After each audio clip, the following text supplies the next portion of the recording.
Ustaz Oktri memang punya guru lah, ada sanadnya kan ini nyampe-nyampe nggak ada sanad tentang masalah haji. Beliau lah yang mengajarkan saya tentang semua pengalaman-pengalaman tentang baik haji maupun pengajian-pengajian di Sarif Hidayatullah. Namanya Kiai Haji Muhammad Lutfi Zawawi. Beliau pimpinan umum dari Yayasan Sarif Hidayatullah Kebayoran Lama.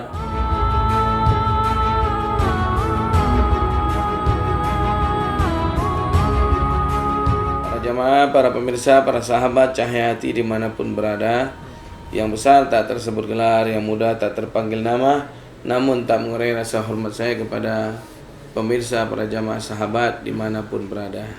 Bersyukur kita kepada Allah dengan kalimat Alhamdulillahirabbil alamin. Bersalawat kepada baginda Nabi Muhammad dengan kalimat Allahumma sholli ala sayyidina Muhammad wa ala ali sayyidina Muhammad. Assalamualaikum ya Rasulullah.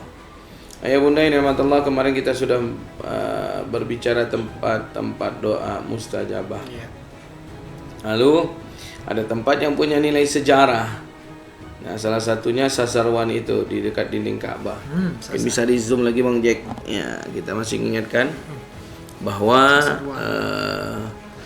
tempat yang bersejarah itu di Sazarwan. Ya, Sazarwan itu adalah tempat di mana malaikat Jibril berangkat dan turun bersama Nabi Muhammad SAW dalam rangkaian Isra wal Mi'raj. Nah, ini tempatnya di sini.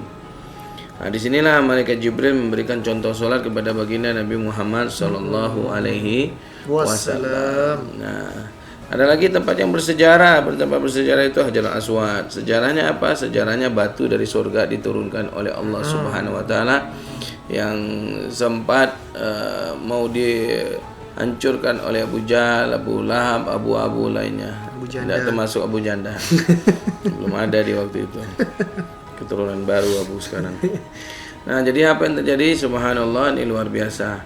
Kemudian Ka'bah sendiri juga punya nilai sejarah yang luar biasa. Apa sejarahnya Ka'bah? Ka'bah ini mau dihancurkan oleh Abraha. Abraha itu dia punya tentara bergajah. Namun waktu itu Nabi Ibrahim alaihissalam berdoa di dinding Ka'bah, bermohon kepada Allah Subhanahu wa taala agar bisa diselamatkan Ka'bah. Maka apa yang terjadi? Subhanallah, Allah kirimkanlah burung ababil yang ada di dalam surat Al-Fil. Alam tara kaifa fa'ala rabbuka bi ashabil fil alam yaj'al kaidahum fi tatlil wa arsala alaihim tayran ababil. Dan kami kirim, kata Allah, di udara tayran ababil, burung ababil. Tarmihim bihujaratim min sijil. Mereka membawa batu dan mereka melemparkan batu-batu tersebut kepada Abraha dan gajah-gajah yang ada di bawah. Tarmihim bihujaratim min sijil faja'alahum ka'asfim ma'kul. Maka mereka gajah tadi itu binasa, dimakan oleh tentara ababil. Begitu luar biasanya. Nah, di mana lagi tempat yang bersejarah? Yaitu nih dari zoom ya. Yaitu di dekat Makom Ibrahim, lebih kurang sekitar hampir 50 meter. 50 meter. Ada keramik dan di bawah keramik itu ada sumur Zam-Zam. Ada kerannya. Iya, sumur Zam-Zam yang dari telapak kaki Nabi Ismail alaihi salam. Yang waktu dia menghentakkan kakinya. Iya, dia menghentakkan kakinya. Nah, kemudian ketika dia menghentakkan kakinya, Masya Allah, muncratlah keluarlah namanya cepat sama mikro sama malaikat Jibril bersama dengan Nabi Ismail alaihissalam, muncratlah air Zam-Zam. Coba bayangkan, lubangnya kecil sebesar tumit anak bayi, tapi bisa menghasilkan air yang begitu besar dan dahsyat luar biasanya. Jadi ini nih luar biasanya. Di sini nih posisinya, lebih kurang 50 meter di belakang makom Ibrahim, di tempat orang-orang melaksanakan sholat sunnah tawaf, Tawaf. di belakang makam Ibrahim ada batasnya itu. Nah, sebelum di bawah posisi lantai 2 Ya, Masya Allah. atau di bawah sa'i. Jadi itu luar biasanya di sana. Jadi disinilah tempat sumur Zam-Zam, luar biasa. Dulu sumur Zam-Zam itu dibuka. Nah, ini punya sejarahnya juga, Mawan. Dulu sumur Zam-Zam itu dibuka, kita bisa masuk ke dalam sumurnya. Maksudnya sekarang lihat. udah ditutup gitu, Bi? Ditutup, Cuma dikasih tidak lubang, bisa. lubang kecil aja. Enggak, maksudnya sekarang udah canggih teknologi. Mereka udah salurkan pipa kemana-mana. Sumur itu udah semakin besar. Dibikin apa Digali ya? mata airnya. Jadi itu jadi mata airnya. Sirkulasinya Tapi, dibikin. sumur itu dibikin seperti waduk yang besar lah di bawah. Untuk penampungan. Kalau kita kan kalau ngambil air untuk rumah itu Ya. dinaikkan ke atas drum. Apa sih namanya? Tangki. Tangki, ya, dinaikkan ke atas tangki baru dialirkan. Nah, di sana bukan tangki lagi, nggak cukup kalau tangki karena juta manusia yang minum. Masya Allah. Nah, jadi di situ kenapa sekarang jadi ditutup di keramik dan tidak boleh satupun orang masuk lagi kecuali petugas? Ya. Karena ada sejarahnya. Orang yang berangkat ke sana itu banyak yang melakukan musyrikan dan kejahatan juga. Jadi ada orang yang mungkin stres masuk ke sumur Zam-Zam, dia berdiri di atas dikencinginya. Innalillahi wa inna ilaihi raji'un. Jadi kan jangankan itu, ada dulu dari Medan bulan Ramadan kain kiswah diguntingnya, kena tangkap sampai sekarang belum dilepas. Kiswa Kain kiswah Ka'bah digunting. Masya Allah. Alasannya untuk inilah, untuk itulah segala macam. Wah, kita nggak tahu. Nah, jadi inilah posisinya itu di tempat belakang makam Ibrahim salam. Jadi subhanallah, luar biasa tempatnya, luas besar. Dulu kita sempat turun tuh jamaah haji tahun-tahun di bawah tahun 2005 lah tuh masih bisa. Tapi setelah 2005 ke atas, ya terutama 2010 ke atas, tak ada satu pintu pun yang dibuka lagi untuk bisa orang masuk ke sumur Zam-Zam. Tapi sumur tuh masih bentuknya seperti itu ya, Bi?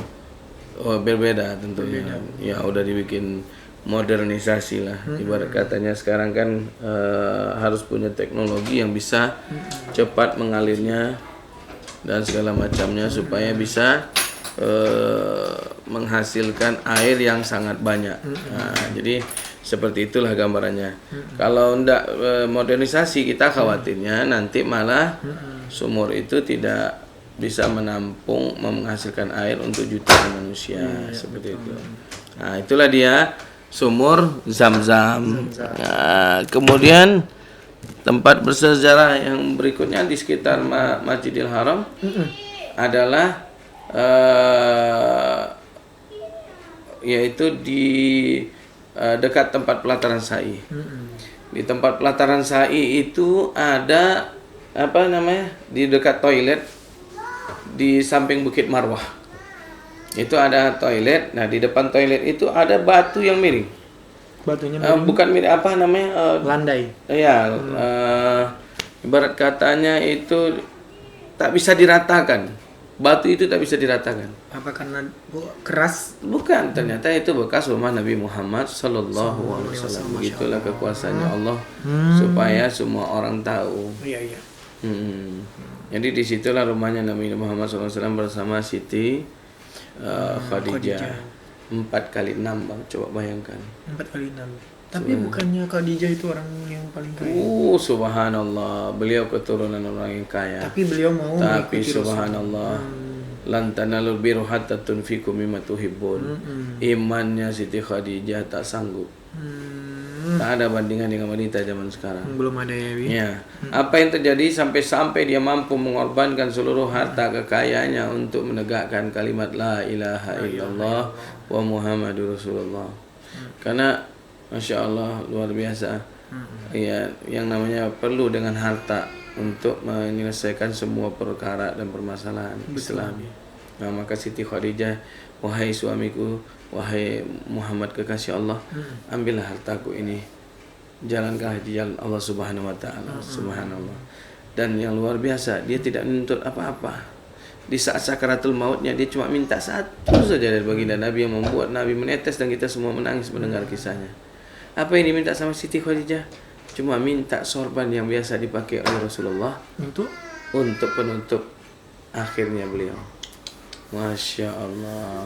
Maka itulah malaikat Jibril membawa kain kafan dari dalam surga sebanyak 5. Nabi, Siti Khadijah, Fatimah, Sayyidina Ali, Hasan wal Husain.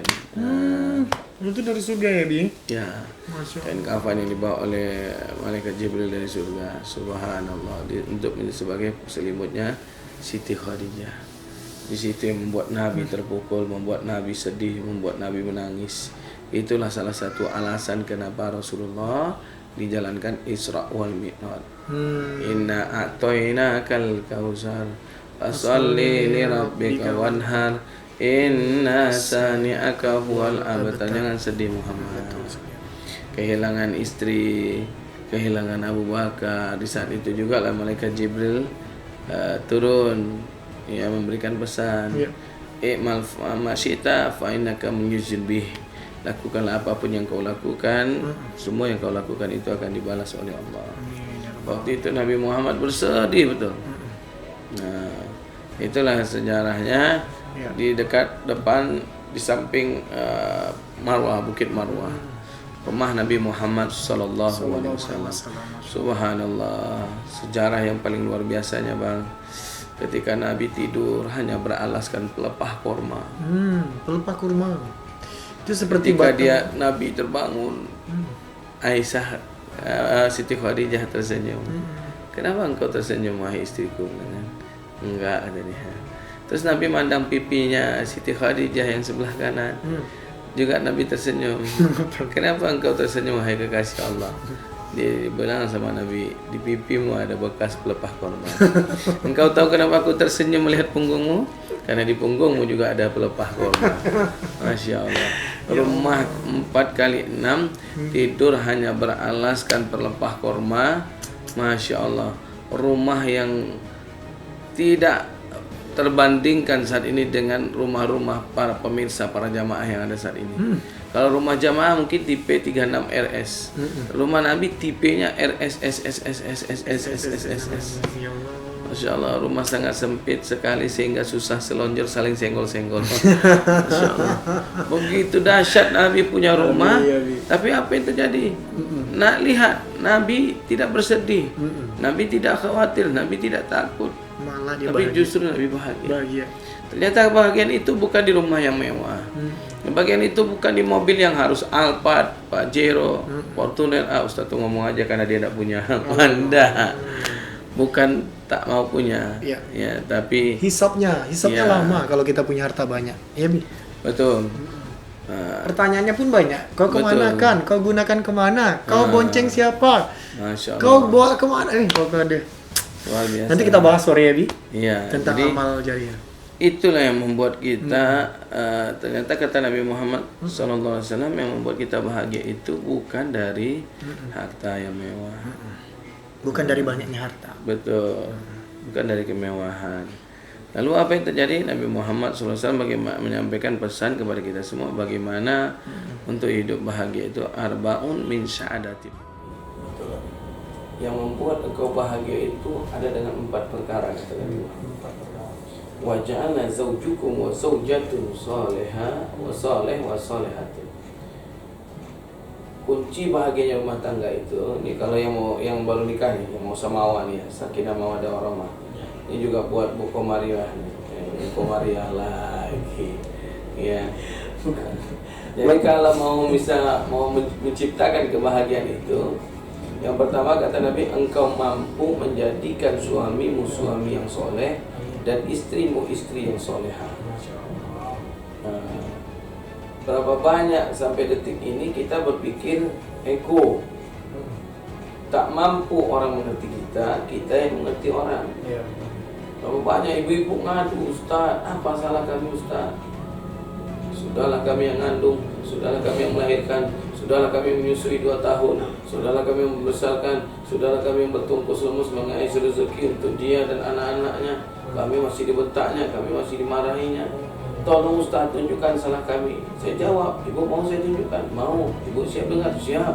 Di mana salahnya Ustaz? Siapa yang salah Ustaz? Tetap ibu yang salah. Kok bisa saya yang salah Ustaz? Saya jawab sama si ibu tersebut ketika dia tanya, kenapa saya yang salah Ustaz? Sebanyak itu dulu laki-laki yang lain, kenapa dia juga yang ibu pilih? Yaudah Ustaz ya. Jadi kalau sudah iya juga bisa membela diri gitu. Jadi jadilah kita seperti Siti Khadijah, jadilah kita seperti Siti Aisyah, Siti-siti yang diizinkan oleh Rasulullah dekat dengan surganya Allah Subhanahu wa taala. Tapi yang laki-laki suami gitu juga, jadikan istri kita istri yang solehah dengan cara yang sabar. Belajar kita seperti Sayyidina Nabi Muhammad dan Sayyidina Umar. Lihat Sayyidina Umar, subhanallah, betapa luar biasanya. Apa yang terjadi? Sayyidina Umar bin Khattab ketika dia pulang dari berperang lelah, capek, ya kan, bawaan emosi, tapi sampai di rumah dibentak-bentak sama istrinya, ditunjuk-tunjuk sama istrinya. Tapi apa yang terjadi? Subhanallah, Sayyidina Umar hanya nunduk dan diam. Tapi sayang itu Umar zaman dahulu, jangan ibu tes pula dengan Umar zaman sekarang. Melayang piring, melayang gelas. Dasar kaum mata kau diri pulang tanah mana petang kata dia. Lalu apa yang terjadi? Ketika itu Sayyidina Umar selesai dimarahin, dibentak, Sayyidina Umar begitu duduk bersama sahabat. Pas pula duduk di samping Sayyidina Ali. Dipegang oleh Sayyidina Ali lututnya. Bang, tadi aneh ke rumah. Nah kalau ke rumah kenapa tak masuk? Nggak sanggup bang, cuma sampai depan pintu pagar. Emang kenapa? Ngelihat abang agak bingung aja. Bingung kenapa? Bingungnya gini bang, coba bayangkan. Abang orang yang paling galak. Ada orang yang menghina nama Nabi, abang tebas lehernya bang. Tapi waktu aku lihat abang dibentak sama bini abang cuma nunduk dan diam bang. Jadi aku agak ragu dan curiga, jangan-jangan abang ini ikut organisasi. Organisasi apa? Kata suami takut istri. Oh salah. Yang ngandung anakmu siapa? Istriku. Yang melahirkan anakmu siapa? Istriku. Yang menyusui anakmu 2 tahun siapa? Istriku. Yang nyapu rumahmu siapa? Istriku. Yang nyuci baju siapa? Istriku. Yang ngepel rumah istriku. Dalam buku Ihya Ulumuddin, tugas istri itu ngandung, kemudian melahirkan, menyusui, nyapu rumah, kemudian nyuci baju, kemudian ngepel, pekerjaan suami. Tapi jangan senang ular, alhamdulillah. Jangan senang dulu, karena ada pekerjaan yang terberat yang harus dilakukan oleh laki-laki. Karena laki-laki ar-rijalu qawwamun 'alan nisa, yaitu pekerjaan mengais rezeki untuk anak dan istri. Maka pekerjaan nyapu rumah tadi, ngepel rumah tadi, bisa kemudian nyuci baju dilakukanlah oleh si istri. Nah, kalau istri tak sanggup, karena istri juga bekerja, maka boleh dialihkan kepada pembantu. Tapi jangan semua pula sering sama pembantu, bahaya juga. Kami ngasuh-ngasuh suami pun sudah sama pembantu. Iya. Ini ada yang ngadu bang, luar biasa. Ada yang ngadu jemaah kita? Iya. Ustaz, ya Allah, istri saya selingkuh dengan pembantu saya sendiri. Saya nggak salahkan suaminya, saya salah ibu. Coba ibu pikir, ada nggak salah ibu? Baru dia ingat, iya Ustaz. Berawal ketika dia minta, tolong ambilkan baju bapak. Disitulah Ustaz, diambilkan sama si Nem. Saya kepleset lagi Ustaz, tolong ambilkan dalaman bapak. Diambilin juga sama si Nem. Sampai dalam kamar kata suami saya, tolong pasangkan sekali.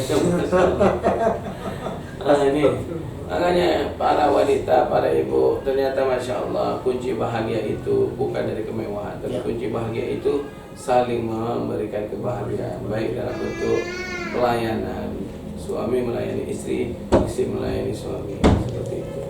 Nah, itu dia. Yang kedua, waja'alna, kata Nabi Muhammad, auladakum min auladus soleh wa solehat. Kau mampu menjadikan anak-anakmu anak yang soleh dan soleha. Ya, jadi kita harus jadikan anak-anak kita anak yang soleh dan soleh. Berat tanggung jawab anak ini. Orang mampu mencium hasil aswad, tapi orang tak mampu mendidik anaknya. Orang mampu berlomba-lomba untuk menjadikan perusahaannya perusahaan yang proporsional, perusahaan yang sukses dan segala macam, tapi dia lupa menjadikan anak-anaknya anak-anak yang sukses, anak yang bahagia, anak-anak yang mampu nanti membahagiakan dia, seperti itu. Nah, yang ketiga yaitu kata Nabi, waja'alna, engkau mampu, kata Nabi Muhammad SAW, menjadikan harta yang bermanfaat buat orang-orang yang susah. Jadi dan menciptakan lapangan pekerjaan dari harta tersebut.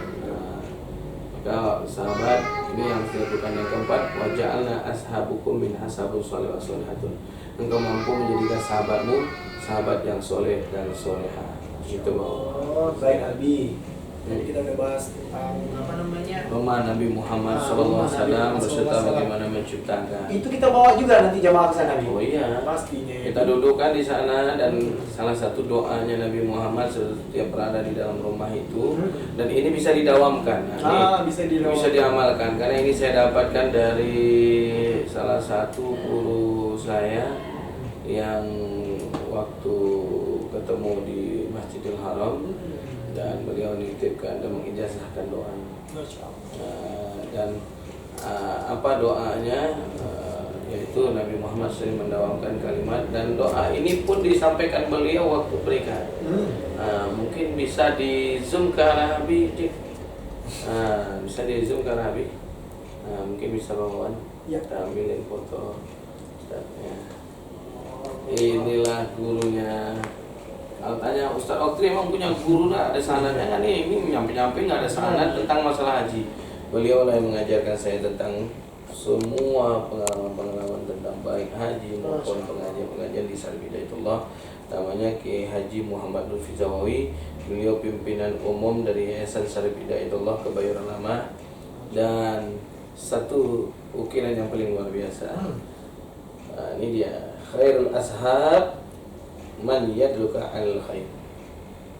Khairul ashab, sahabat yang terbaik, ya kan? Man yadluka alal khair, adalah sahabat yang menunjukkan engkau pada jalan kebaikan. Jadi kalau ada sahabat yang ngajak keburukan, nah berarti jangan sahabat. Campakan dia. Bukan campakan, jauhi dia. Jauhi dia. Nah, kalau campakan dia bisa balik lagi. Dirangkul dulu, kalau mau jauhi dia. Betul. Jadi salah satu sahabat yang terbaik itu adalah sahabat yang mengajak kita pada kebaikan. Masya Allah. Nah, jadi inilah beliaulah yang mengajarkan kami tentang doa. Apa doanya? Supaya rumah kita itu berkah, rumah kita itu baik, rumah kita itu penuh dengan malaikat rahmat. Jadi kata Nabi Muhammad, Allahumma ja'alna baitina jannati. Allahumma ja'alna, mudah sekali ya. Allahumma ja'alna baitina jannati. Jadikanlah. Allahumma, ya Allah, ya Allah, Allahumma ja'alna, ya Allah, jadikanlah baitina, rumah tangga kami, Baitina, rumahku ini ya Allah, dan di dalamnya ada ahli baik keluargaku ya Allah, jannati, laksana surga. Jadi walaupun kita rumahnya sempit, walaupun kita tidur di ruko di tempat kerja langsung, tapi nikmat. Kemarin tidur di ruko ngomong nikmatnya. Nikmat sekali, Bi. Ini kayaknya Bi doain tiap hari nih kayaknya. Luar biasa. Nikmatnya tuh lihat Jeki tidurnya udah melintang kali. Tidak tahu ya. Allahu Akbar. Jadi Allahumma baitina jannati, tolong didawamkan, dan mudah-mudahan yang mendawamkan insya Allah rumah tangganya, rumahnya betul-betul laksana surga. Kenapa kok kita rumah sudah mewah, mobil mewah, harta berlimpah, kemudian semua serba ada, tapi kok kita rasa-rasanya masih kayak di neraka. Rumah tuh panas, bawaannya emosi aja, bawaan masuk rumah stres aja, keluar rumah senang, tenang. Kenapa? Karena kita lupa mendawamkan doa tersebut. Bisa jadi ada orang yang kena penyakit ain namanya. Ain itu artinya itu SMS tadi. Senang melihat orang susah, susah melihat orang senang. Ketika yang pun punya rumah mewah, bukan tidak sedikit orang yang susah hati dirinya. Ditambah lagi tidak pernah sedekah, ditambah lagi sholat bolong-bolong, ditambah lagi berdoa itu pun tak ada. Maka ketika kita berdoa Allahumma ja'alna baitina jannati, orang-orang yang berusaha untuk meletakkan perkara-perkara yang membuat kita tidak betah di rumah, bertengkar terus sama istri, marah terus sama anak-anak, insya Allah diangkat oleh Allah Subhanahu Wa Taala. Maka doanya adalah Allahumma baitina jannati, ya Allah jadikan rumah tanggaku laksana surga. Maka ada kita masuk ke rumah orang tua, padahal matahari panas sepanas-panas, sampai dalam adem. Contohnya, Iya. Abi tahu rumah ibu atas Masya Allah, airnya sejuk. Ya, Ya air kan benar kan nih? bersih. Kita di kebun sama kita di luar panasnya nauzubillah. Iya, sampai dalam. Padahal rumahnya tidak ada AC. Tidak ada AC. Tidak pakai kipas. Masya Allah, luar biasa. Ya.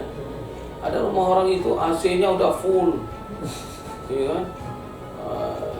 Udah full tuh AC-nya, udah 16 derajat. Udah pokoknya udah Bukan 16 AC-nya kali. menggigil bukan kitanya lagi ya. Udah dibikin 0 derajat Celcius. Tapi kita masih rasa-rasa kepanasan. Lupa dicek AC rusak. AC rusak. Nggak maksudnya. Apa namanya, freon udah nggak ada. Ya, jadi ada rumah orang yang mewah, tapi Pak, ketika masuk rumahnya kita, rasanya agak lain, rasanya aneh. Apalagi tuan rumah itu apa namanya, silakan makan aja, nggak apa-apa, nggak apa-apa. Dan mati yang dia ngomong, kalau nggak mau makan aja, masya Allah, itu yang bahaya. Itu Jeki. Nah, jadi Allahumma ja'alna baitina jannati. Itu sejarah yang tempat rumah Nabi yang kami ajak jamaah dan untuk berdoa. Jamaah kita berdoa Allahumma ja'alna baitina jannati, ya Allah jadikan rumah tangga pelaksana surga. Ya Allah andaikan rumahku saat ini dipenuhi oleh iblis, angkatlah ya Allah. Kita doa tuh sampai jamaah betul-betul menumpahkan air mata. Jadi itulah tempat sejarah yang sangat-sangat luar biasa dan terkesan buat jamaah. Karena melihat tempat berada tepat di atas rumah Nabi Muhammad Sallallahu Alaihi Wasallam.